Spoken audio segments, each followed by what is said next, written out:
वैर भाव के कारण नरक में जाना पड़ता है। जिनने जीवन भर पाप कर्म किए, जीवन भर अत्याचार किए, फिर भी भगवान श्री कृष्ण के चरणों में शरणागति प्राप्त हुई। कारण क्या है इसका? नारद जी ने बड़े सहज भाव से युधिष्ठिर जी महाराज को समझाया। बोले गोप्या काम विश्वकंश देशाच गदेकपः संबंधनादवभयः स्नेहादतं भक्तवयम्।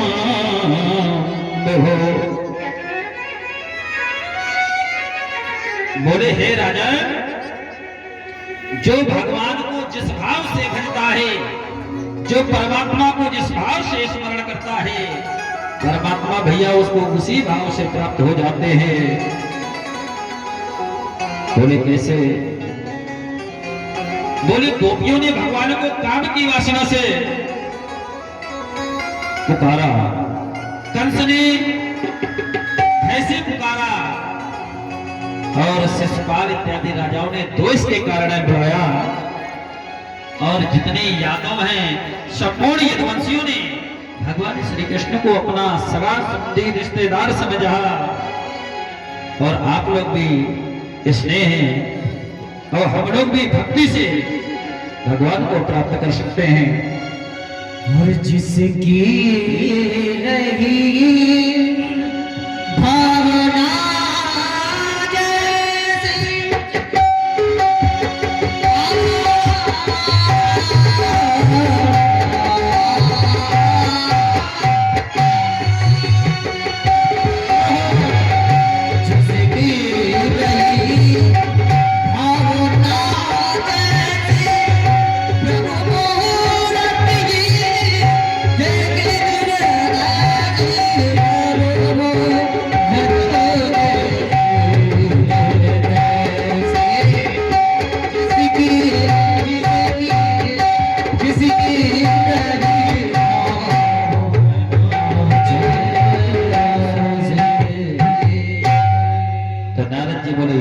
महाराज, जिस व्यक्ति की जैसी भावना होगी, जिस व्यक्ति की जैसी कामना होगी, परमात्मा उसी रूप में तो दर्शन करेगा। अरे एक बार बुला करके देखो, शिशुपाल द्वेष तो करता था परमात्मा से,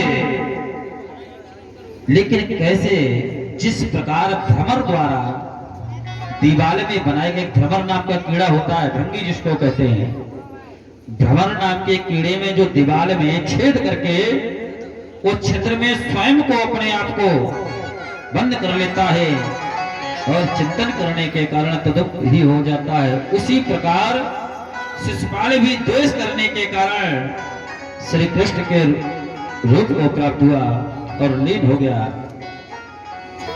शिशुपाल के विषय में आपने तो सुना भी होगा कि भगवान के बुआ का लड़का था।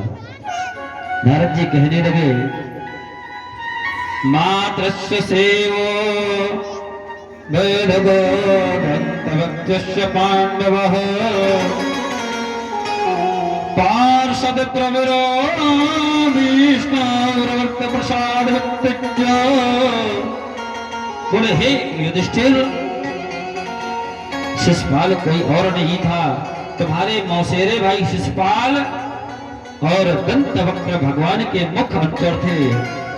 ब्राह्मण साप से ये दोनों ही स्थान से भ्रष्ट हो गए और ये ही दो जय और विजय नाम के दोनों पार्षद हैं। और एक बार ऐसा हुआ, सतयुग में भगवान के सबसे प्रिय थे जय और विजय। सप्तऋषियों को आते देखा, सप्तऋषियों ने कहा कि हमें नारायण भगवान से मिलना है, नारायण भगवान के दर्शन करना है।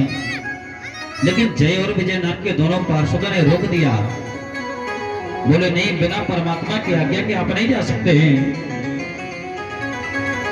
तो सप्त ऋषियों ने जाकर के श्राप दे दिया कि जाओ, हम आज से आपको श्राप देते हैं, आप एक योनि नहीं बल्कि तीन योनियों में आपका दैत्य का जन्म होगा।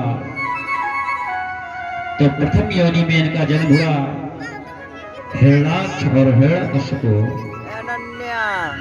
द्वितीय रावण और कुंभकर्ण, तृतीय शिशुपाल और वक्रदंत। ये वही जय और विजय नाम के दो पार्षद हैं। हे प्रभु, भगवान के अनुचरों को ब्राह्मण ने साथ क्यों नहीं दिया था? नारद जी बोले, एक बार ब्रह्मा के पुत्र सनकादि घूमते घूमते भगवान के दर्शन करने वैकुंठ द्वार पर पहुंचे और तब उन अवधूत भेषधारी सदैव 5 वर्ष के रहने वाले सनकादि जय और विजय को 3 बार प्रयास करने पर भी नहीं घुसने दिया, जबकि सप्त ऋषियों ने कहा था कि हमें परमात्मा का दर्शन करने दो। तब सनकादि मुनियों ने श्राप दिया, तुम स्वर्ग में भी भेदभाव तथा व्यवहार करते हो, तुमने हमें 3 बार रोका है, जाओ आज से हम आपको श्राप देते हैं कि 3 बार आपको असुरों की योनि प्राप्त होगी। जय और विजय दोनों प्रार्थना करने लगे, हे दीनबंधु दीनानाथ, हमारा मोक्ष कैसे होगा? बोले, कैसे जन्म होगा तुम्हारा? कि प्रथम जन्म हिरण्यकश्यप से नरसिंह अवतार लेकर मारा था, और हिरण्याक्ष को 12 अवतार लेकर ही मारा था। द्वितीय जन्म में रावण और कुंभकर्ण, इनको प्रभु श्री रामचंद्र जी के द्वारा मोक्ष की प्राप्ति हुई। तृतीय में शिशुपाल और दंतवक्र, इनका भगवान श्री कृष्ण के द्वारा कल्याण हुआ। तो बोले, हिरण्यकश्यप की कथा कैसी है, कृपा करके हमें बताएं।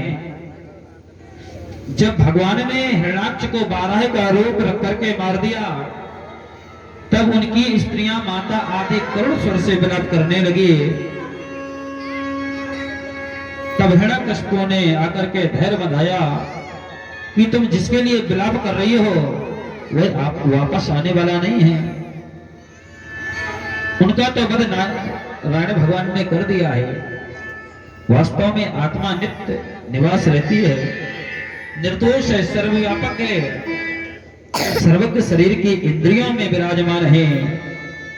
वह अपनी अविद्या से ही सुख और दुख आदि गुणों को ग्रहण करते हैं। मनुष्य लिंग शरीर धारण करता है। हे माता, हे रूषा बनो, ये जीवात्मा तो कैसी है? बोले, वासांसि जीर्णानि यथा विहाय नवानि ग्रहाणि नरोपराणि तथा शरीराणि विहाय जीर्णान्यानि संयाति नवानि देहि।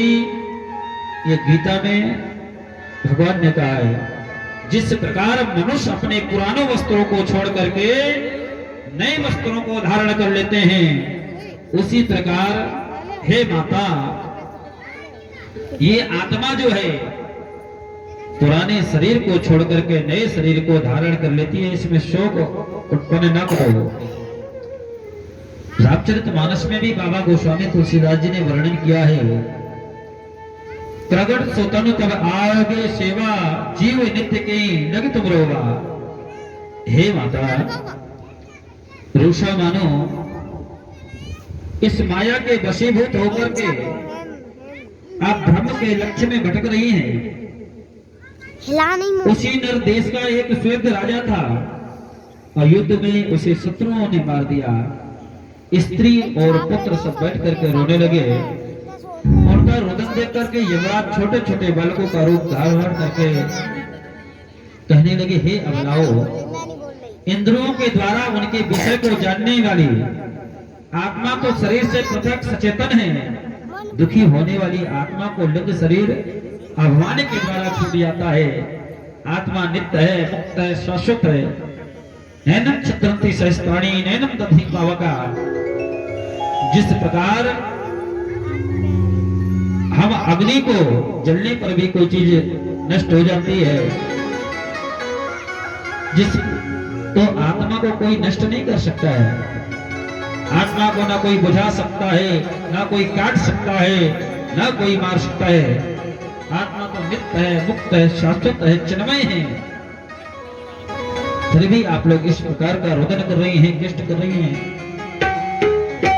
का आत्मा का परोवात्रा स्वीय पारक्या एवं स्वपराभिनेशान विज्ञानेन देहि नामा। इस संसार में सब कुछ यही रह जाएगा। इस पाप के भागी क्यों बन रहे हो कि नर तनो फिर ना मिलेगा, काहे की गठरिया बांधे पाप की।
अरे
मनुष्य का जन्म बार बार प्राप्त होने वाला नहीं है।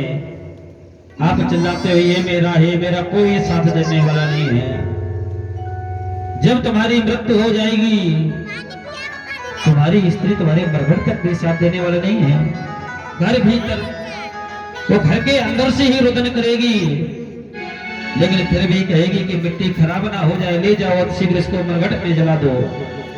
और बाप बेटे भाई भतीजे बाकी साथी है सब जीते जीते, वक्त ऐसा आएगा, वक्त ऐसा भी आएगा, उसको तुम छोड़ देना जिंदगी में आएगा छोड़